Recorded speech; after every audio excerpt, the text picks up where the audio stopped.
제12장. 형제들아, 신령한 것에 대하여 나는 너희가 알지 못하기를 원하지 아니하노니 너희도 알거니와 너희가 이방인으로 있을 때 말 못하는 우상에게로 끄는 그대로 끌려갔느니라.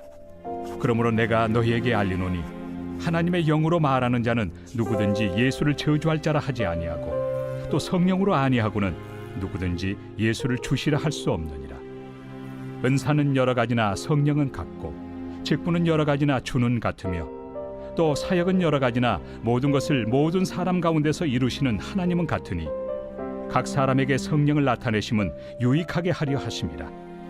어떤 사람에게는 성령으로 말미암아 지혜의 말씀을, 어떤 사람에게는 같은 성령을 따라 지식의 말씀을, 다른 사람에게는 같은 성령으로 믿음을, 어떤 사람에게는 한 성령으로 병 고치는 은사를, 어떤 사람에게는 능력 행함을, 어떤 사람에게는 예언함을, 어떤 사람에게는 영들 분별함을, 다른 사람에게는 각종 방언 말함을, 어떤 사람에게는 방언들 통역함을 주시나니 이 모든 일은 같은 한 성령이 행하사 그의 뜻대로 각 사람에게 나누어 주시는 것이니라.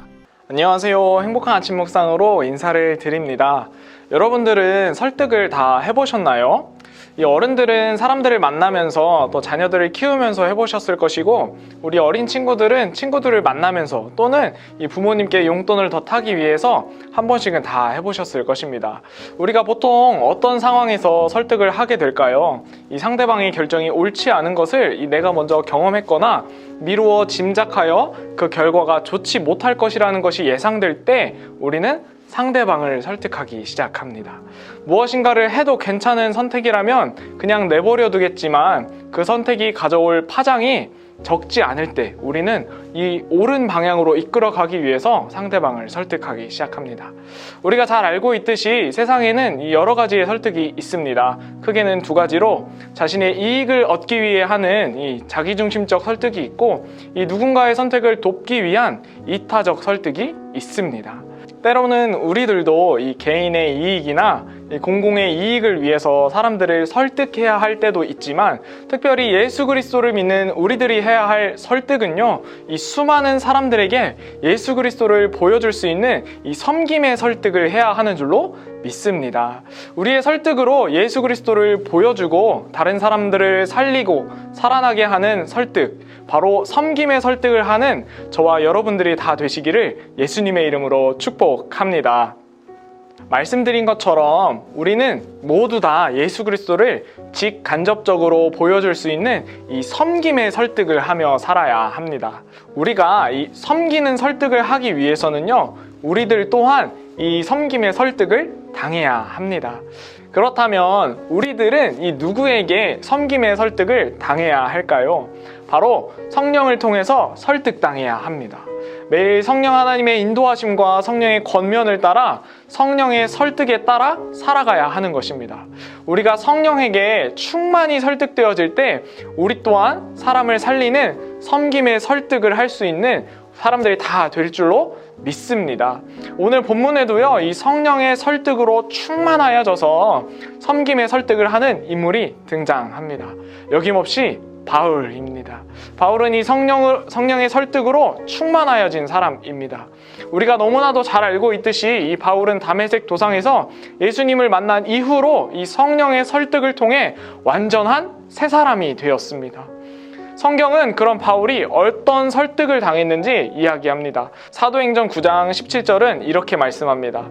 아나니아가 떠나 그 집에 들어가서 그에게 안수하여 이르되, 형제 사울아, 주 곧 내가 오는 길에 나타나셨던 예수께서 나를 보내어 너로 다시 보게 하고 성령으로 충만케 하신다 하니, 이 아나니아의 섬김의 설득을 통해서 성령으로 충만하여진 사울은 즉시 회당으로 가서 이렇게 이야기합니다. 20절에 즉시로 각 회당에서 예수가 하나님의 아들이심을 전파하니, 22절에 사울은 힘을 더 얻어 예수를 그리스도라 증언하여 다메섹에 사는 유대인들을 당혹하게 하니라.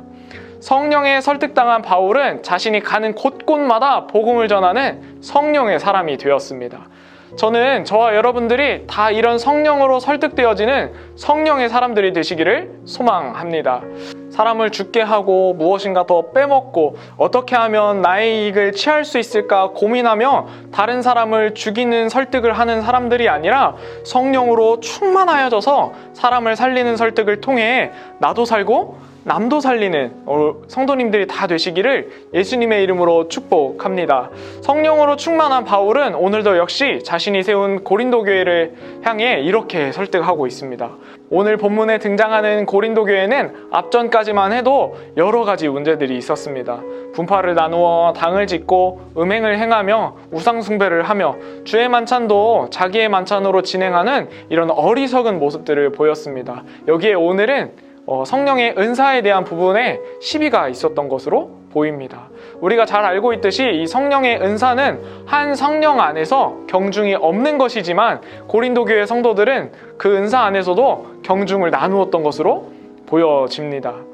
누구의 성령의 은사가 더 큰지 그것으로 능력 있는 사람, 훌륭한 사람을 나누었던 것 같습니다. 그렇게 사람들을 기능으로 바라보고 분류하는 이 고린도 교회의 성도들을 향해 바울은 이렇게 설득합니다. 본문 4절입니다. 은사는 여러 가지나 성령은 같고 직분은 여러 가지나 주는 같으며 또 사역은 여러 가지나 모든 것을 모든 사람 가운데서 이루시는 하나님은 같으니 각 사람에게 성령을 나타내심은 유익하게 하려 하심이라. 성령이 우리에게 주시는 은사는 이 교회 공동체를 이루는 구성원들의 역할일 뿐이지 은사의 기능이나 은사의 능력에 따라 경중을 나눌 수 없다라고 이야기하는 것입니다. 사랑하는 성도 여러분, 그런데 가끔은 우리도 이 고린도 교회의 성도들과 같은 태도를 가지고 살아가지는 않습니까? 우리들이 가장 쉽게 오해하는 것 중에 하나가 바로 방언입니다. 이 방언을 기도하면 다 받을 수 있을 거라고 잘못 가르치고 또 알고 있다라는 사실입니다. 방언도요, 성령의 은사입니다.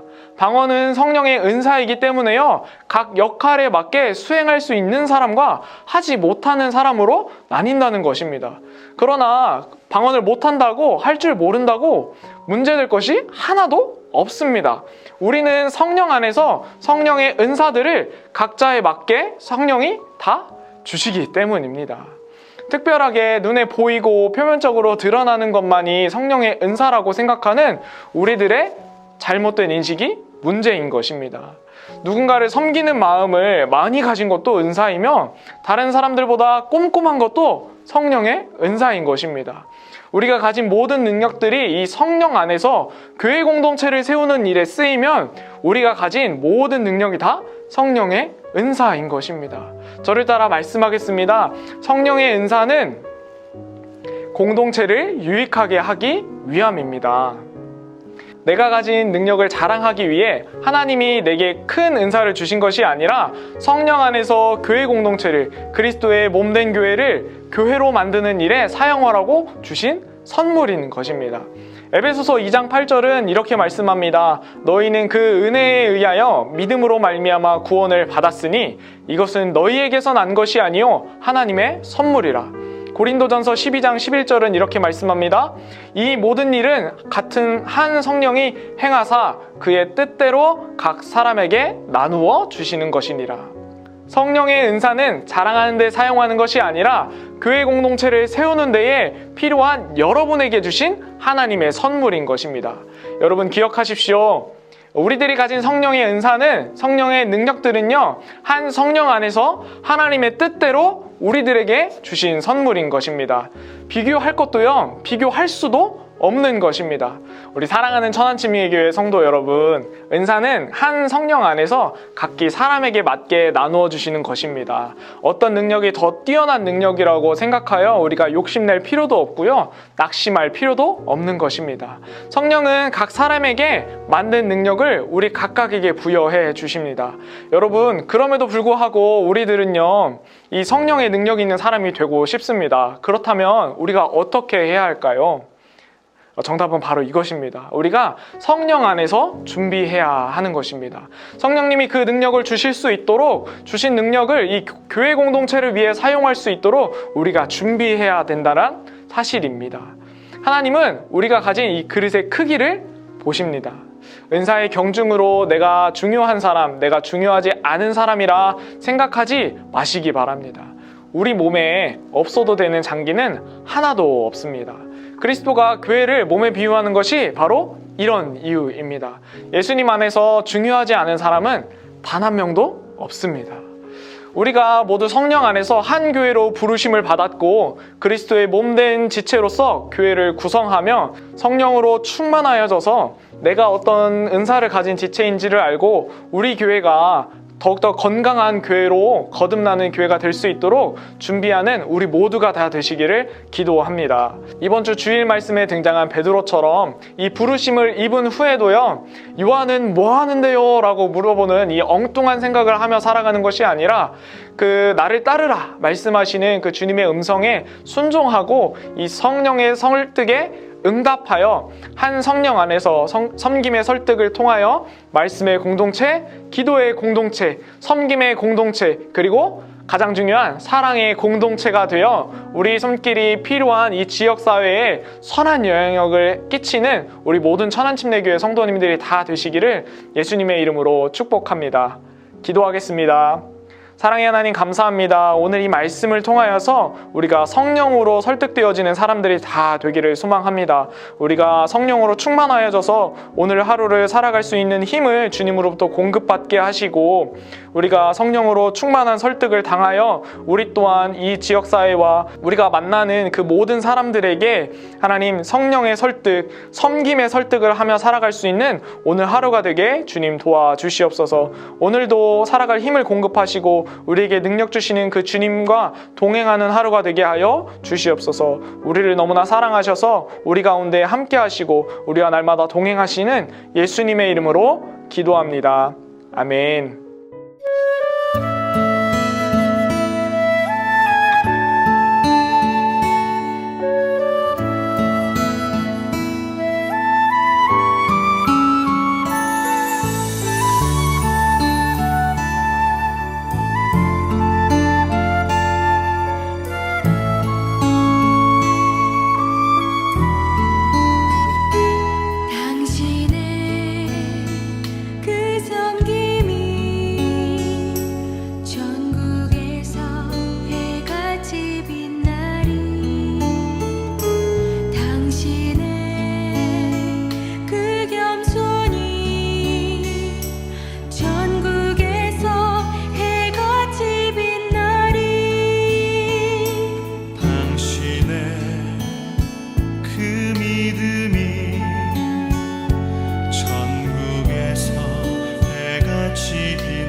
예수님 사랑으로 가득한 모습 천사도 흠모하는 아름다운 그 모습 천국에서 해같이 빛나리